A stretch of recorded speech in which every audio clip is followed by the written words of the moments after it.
ఇలా ర్యాలీ అవ్వాలి అంటే మన క్షేత్రస్థాయిలో పార్టీని మనం నిర్మించే కన్నా ఒక నాయకులు ఇప్పుడు మీరు చూడండి థర్డ్ పార్టీ ఎమర్జ్ అయిపోయి ఉంది ఇవాళ ఆంధ్రప్రదేశ్లో. అయిందా? ఒక ప్రత్యామ్నాయం ఉంది. మీరు ఇవాళ కూటమిలో ఇవాళ ఉన్నంతకాలం ఉన్నారు, రేపొద్దున భవిష్యత్తులో జరిగే ఎలక్షన్స్కి పవన్ కళ్యాణ్ గారు ఒక ఎమర్జీ అయి ఉన్నారు. అండ్ ఉదాహరణకి ఆయనతో పాటు ర్యాలీ ఇవ్వడానికి ఉదాహరణకి వైఎస్ఆర్సీపీ నుంచి చాలామంది ట్రావెల్ అయ్యి ఆయనతో పాటు వస్తున్నారు. కొంత నాయకులు కానీ ఇలాంటి జాయినింగ్స్ అన్నీ కనబడుతున్నాయి. సే ఫర్ ఇన్స్టెంట్ ఇది కనుక ఒక మొమెంటం ఫ్లేర్ అయిపోతుంది. ఎందుకంటే ఫుల్గా ఎక్యూప్ అయిపోయి ఉన్న తెలుగుదేశంలో కొత్త నాయకులకి అవకాశం కన్నా ఇప్పుడు వాళ్ళ క్షేత్రస్థాయిలో వాళ్ళలోనే వాళ్ళకి ఒక డిఫరెంట్ ఫ్రిక్షన్ నడుస్తుంది. ఉదాహరణకి చంద్రబాబు గారు వర్సెస్ లోకేష్ గారి టీం అనో లేకపోతే చంద్రబాబు గారి టీం అన్న దగ్గర కొత్త పొలిటికల్ వ్యాక్యూమ్ వాళ్ళ దగ్గర జనరేట్ అవ్వట్లేదు. బట్ అక్కడ ఆల్టర్నేటివ్గా ఉన్నది ఎవరికైనా సరే వైఎస్ఆర్సీపీని కాదనుకున్న వాళ్ళకి ఆల్టర్నేటివ్ ఇవాళ జనసేన కనబడుతుంది. సో ఇప్పుడు ఈ జనసేనకి ఎంత బంగారం పల్లెంకైనా గోడ చేరిక కావాలన్నట్టు ఇప్పుడున్న రాష్ట్రంలోని ఏ పార్టీ కన్నా అత్యధిక ఆశీర్వాదాలు జనసేన పార్టీకే బీజేపీ పరంగా ఉన్నాయి. సో రేపు పొద్దున్న వాళ్ళలో నాయకులు ఉన్న వాళ్ళు ఎవరు లేరు.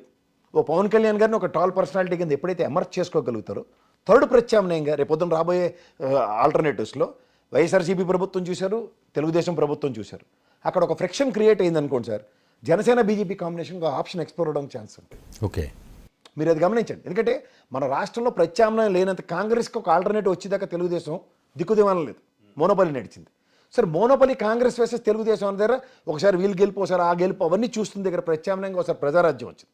కానీ ఆయన స్థాయికి పార్టీ నిలబెట్టుకోలేకపోయారు, వేరే సంగతి. కానీ తర్వాత మీరు వచ్చిన ఆల్టర్నేటివ్లు వైఎస్ఆర్సీపీని ఒక ప్రత్యామ్నాయంగా చూడగలిగింది ఆంధ్ర రాష్ట్రం. ఓకే, మీరు అంటారు కదా అక్కడ దాకా ఉన్న మొనాటమిని కాంగ్రెస్ని బీజేపీని భూస్థాపితం చేసేద్దాం, ఇంకా కాంగ్రెస్ అయితే పూర్తిగా భూస్థాపితం చేసిన దగ్గర వైఎస్ఆర్సీపీ ఒక ఆల్టర్నేటివ్ కింద ఎమర్జీ ఉంది, మోనోపలి కాకుండా.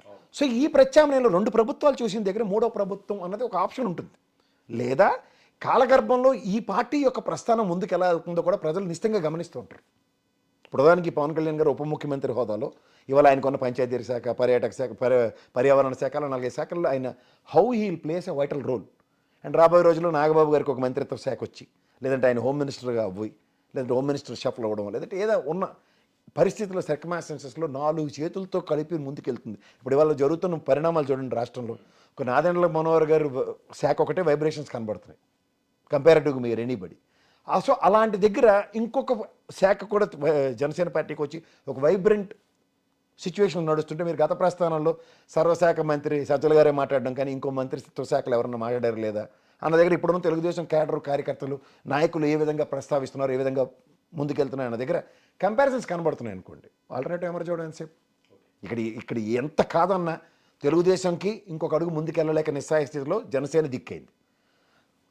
మమ్మల్ని ఇండిపెండెంట్గా మేము సింహంలాగా వస్తాం, మేము గెలవాలి అన్న దగ్గర వైఎస్ఆర్సీపీకి జగన్మోహన్ రెడ్డి గారు లాంటి వ్యక్తే పవన్ కళ్యాణ్ గారిని ప్రోత్సహించి ముందుకెళ్ళిపోతే చూడండి. కాబట్టి మీరు రాజ్యాంతం గమనిస్తే పవన్ కళ్యాణ్ గారు చుట్టే సెంట్రిక్గా రాజకీయం నడిచింది తప్ప తెలుగుదేశం ఆ ప్రస్థానంలో మనం ఎన్నోసార్లు మన డిబేట్లో కూడా మనం చాలాసార్లు చర్చించుకున్నాం.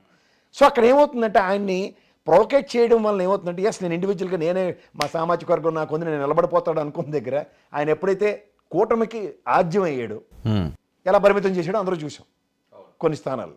సో ఇక్కడ రాజకీయం పరంగా చూసుకుంటే ఒక పార్టీ పవన్ కళ్యాణ్ గారితో పెట్టుకుని విడిపోయిన తర్వాత ఆయన ఓడిపోవచ్చు, కానీ ఈ పార్టీకి కూడా రూలింగ్ పార్టీకి 23 స్థానాలు పరిమితమైంది.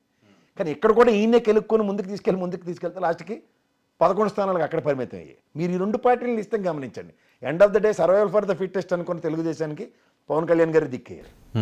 ఇవాళ బీజేపీతో అనుసంధానించకుండా ఆయన అనుసంధానించుకోకుండా ఉంటే ఫస్ట్ థింగ్ పవన్ కళ్యాణ్